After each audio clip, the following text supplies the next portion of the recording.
بسم الله الرحمن الرحيم. الحمد لله رب العالمين، وصلى الله وسلم وبارك على سيدنا مولانا محمد وعلى آله وجميع صحبه والتابعين. أما بعد، فهذا هو المجلس الأول في قراءة كتاب أوجز السير لخير البشر سيدنا محمد صلى الله عليه وآله وسلم، من تأليف الإمام الشيخ أبي الحسين أحمد بن فارس بن زكريا رضي الله عنه. قال رحمه الله: نفعنا به في الدارين آمين. بسم الله الرحمن الرحيم، وصلى الله على سيدنا ومولانا محمد وآله وصحبه وسلم.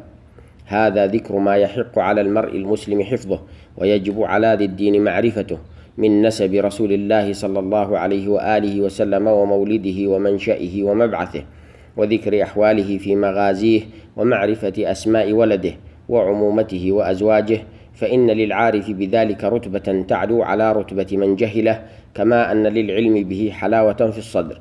ولم تعمر مجالس الخير بعد كتاب الله عز وجل بأحسن من أخبار رسول الله صلى الله عليه وآله وسلم، وقد أثبتنا في مختصرنا هذا من ذلك ذكرى، والله نستهديه التوفيق، وإياه نسأل الصلاة على زين المرسلين وسيد العالمين وخاتم النبيين وإمام المتقين أبي القاسم محمد بن عبد الله بن عبد المطلب ابن هاشم بن عبد مناف ابن قصي ابن كلاب ابن مرة بن كعب ابن لؤي بن غالب ابن فهر بن مالك ابن النضر بن كنانة بن خزيمة بن مدركة بن إلياس ابن مضر بن نزار بن معد بن عدنان. إلى هنا إجماع الأمة. وولد رسول الله صلى الله عليه وآله وسلم عام الفيل يوم الاثنين ل8 خلون من ربيع الأول، وأمه آمنة بنت وهب بن عبد مناف بن زهرة، وتزوج آمنة عبد الله بن عبد المطلب، فحملت برسول الله صلى الله عليه وآله وسلم. ثم بعث عبد المطلب عبد الله يمتار له تمرا من يثرب، فتوفي بها، وولدت آمنة رسول الله صلى الله عليه وآله وسلم يوم الاثنين، وكان في حجر جده عبد المطلب، فاسترضعه امرأة من بني سعد بن بكر يقال لها حليمة بنت أبي ذؤيب السعدي، فلما شب وسعى ردته إلى أمه فافتصلته، فلما أتت له 6 سنين ماتت أمه مرجعها من المدينة بالأبواء، فيتم في حجر جده عبد المطلب. فلما أتت له 8 سنين وشهران و10 أيام توفي جده عبد المطلب، فوليه أبو طالب بن عبد المطلب، وكان أخا عبد الله لأمه وأبيه.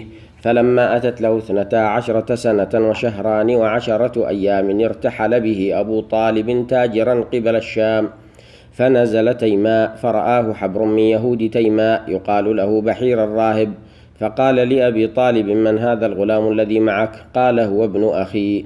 قال: أشفيق أنت عليه؟ قال: نعم. قال: فوالله لئن قدمت به الشام لتقتلنه اليهود، إنه عدو لهم. فرجع إلى مكة.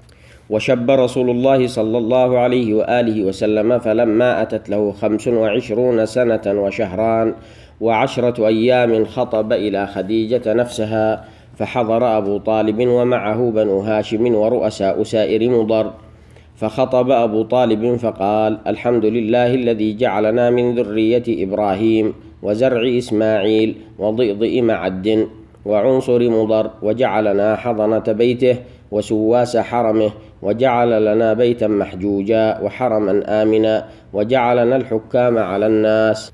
ثم إن ابن أخي هذا محمد بن عبد الله لا يوزن به رجل إلا رجح به، فإن كان في المال قل فإن المال ظل زائل وأمر حائل، ومحمد من قد عرفتم قرابته، وقد خطب خديجة بنت خويلد وبذل لها من الصداق ما آجله وعاجله من مالي، وهو والله بعد هذا له نبأ عظيم وخطر جليل. فتزوجها، فبقيت عنده قبل الوحي 15 سنة، وماتت ولرسول الله صلى الله عليه وآله وسلم 49 سنة و8 أشهر. والحمد لله رب العالمين.